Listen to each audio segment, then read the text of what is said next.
بسم اللہ الرحمن الرحیم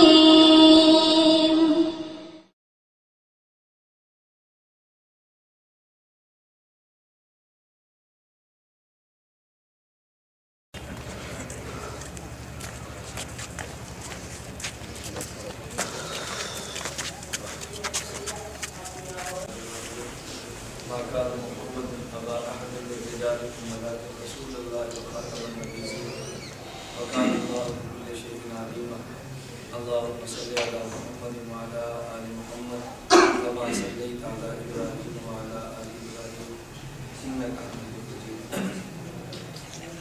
اللہ رب العزت کا بہت احسان ہے کہ اللہ نے ہم سب کو ایمان کی دولت عطا فرمائی. اس کے بعد اللہ رب العزت کا بہت بڑا احسان یہ ہے کہ اللہ نے مومن بنا کے ہمارے صالحہ کی دولت عطا فرمائی. نیک اعمال کی توفیق فرمانے کے بعد خدا کا بہت بڑا کرم ہے کہ اہل علم کی صفوں میں شامل فرمایا. اور علوم نبوت میں بہت بڑی دولت ہے اگر اللہ کسی کو عطا فرما دے. اس پر اللہ کا بے حد ہمیں شکر ادا کرنا چاہیے. اللہ نے ہمیں علوم نبوت کو حاصل کرنے کے لیے منتخب فرمایا.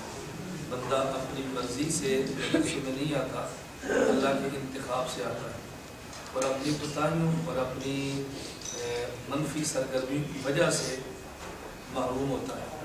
اللہ منتخب فرماتے ہیں، بندہ آ جاتا ہے اور جب علوم کی زندگی میں رہ کر بھی گناہوں کی کوشش کرتا ہے اللہ ایسے بندے کو محروم فرما دیتے ہیں. ایک حدیث مبارک میں ہے نبی کریم صلی اللہ علیہ وسلم فرمایا من عمل بما علم علمہ اللہ ما لم یعلم. جو شخص اپنے علم پہ عمل کرتا ہے اللہ اس کو وہ علوم بھی عطا فرماتے ہیں اس بندے نے پڑھے نہیں، اللہ وہ بھی عطا فرماتے ہیں. حکیم الامت مولانا اشرف علی تھانوی رحمۃ اللہ علیہ نے ایک ان کی کتاب ہے امثال عبرت. حضرت تھانوی رحمۃ اللہ علیہ کے مواعظ اور خطبات میں سے واقعات اکٹھے کر کے ایک کتاب چھپی ہے امثال عبرت کے نام. اس کتاب میں ایک واقعہ لکھا تھانوی رحمۃ اللہ لکھتے ہیں کہ حضرت سید اسماعیل شہید اور سید احمد شہید رحمۃ اللہ یہ دونوں حضرات چلے ہندوستان سے جہاد کرنے کے لیے. پشاور تک پہنچے. پشاور میں آئے تو حضرت سید اسماعیل شہید رحمۃ اللہ علیہ اپنے گھوڑے کی صفائی کر رہے تھے. جو مجاہد بھی تھے عالم بھی تھے تو کچھ علماء ان کے پاس تشریف لائے. حسد کی وجہ سے کچھ سوالات کیے تاکہ ضد ہو جائے اس کو جواب نہ آئے اور ہم نے مولوی نہیں ایسے ہی کام کرتا ہے. ان نے کچھ سوالات مقبولات کے کیے کچھ معقولات کے کیے. حضرت سارے جوابات دے دیے. پھر انہوں نے سوچا کہ یہ تو مولوی تھا اس لیے ہم سے غالب آ گیا.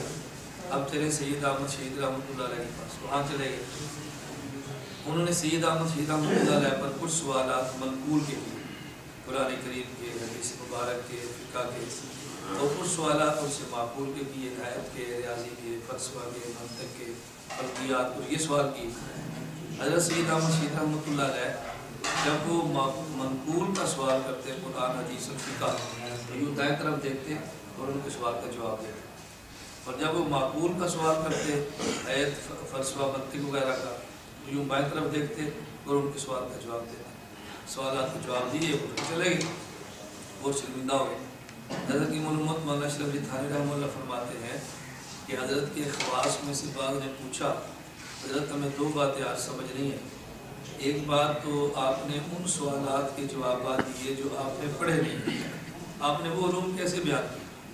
اور دوسرا ہم یہ نہیں سمجھ آئی کہ جب آپ منقول قرآن حدیث فقہ کے سوال کا جواب دیتے تو دائیں طرف دیکھتے اور جب آپ ریاضی فلکیات کے سوال کا جواب دیتے بائیں طرف دیکھتے. وجہ نہیں سمجھ. سید احمد شہید رحمۃ اللہ فرمانے لگے کہ جب یہ لوگ آئے تو میرے دل پر یہ بات منکشف ہوئی. مجھے محسوس ہوا کہ یہ لوگ اصلاح کی نیت سے، طلب علم کی نیت سے نہیں آئے.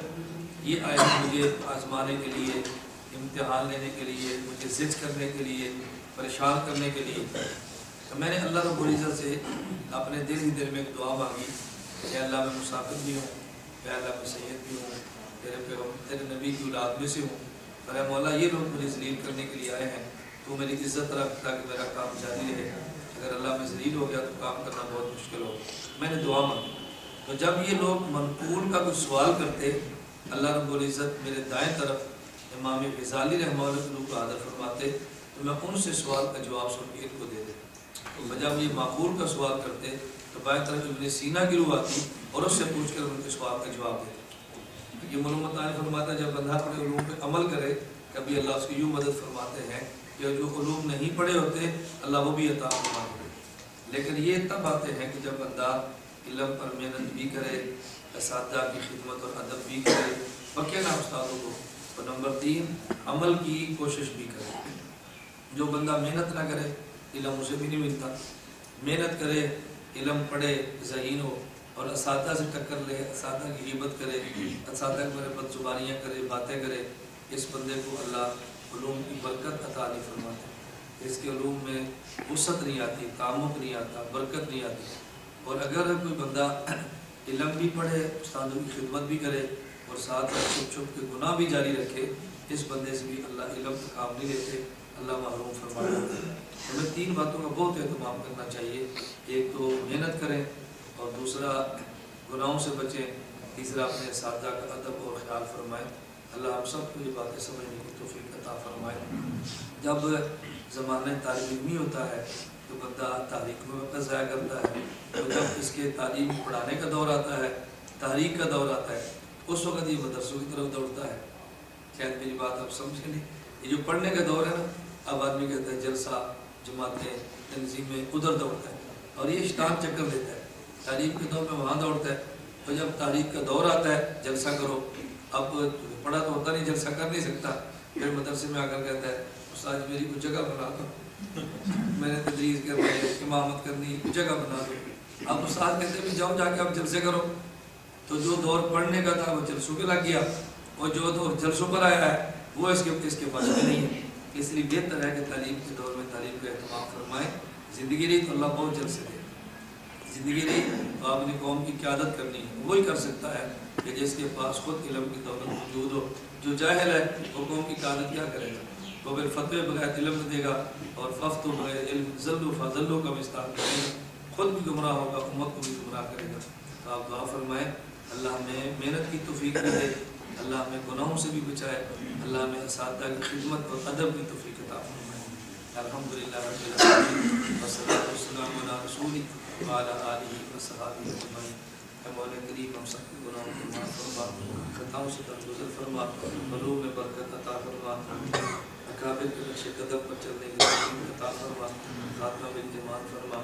اے اللہ اس مدرسے کو ظاہری اور باطنی ترقی عطا فرما, طلباء کے علوم میں برکت عطا فرما, تعلیم محترم اساتذہ مومنین کو یا کی شان اجر عظیم عطا فرما. یا اللہ تو راضی ہو جا, یا اللہ تو راضی ہو جا, یا اللہ ہم سب کو قیامت کے دن حضور اکرم صلی اللہ علیہ وسلم کی شفاعت نصیب فرما. صلی اللہ تعالی علی رسولہ.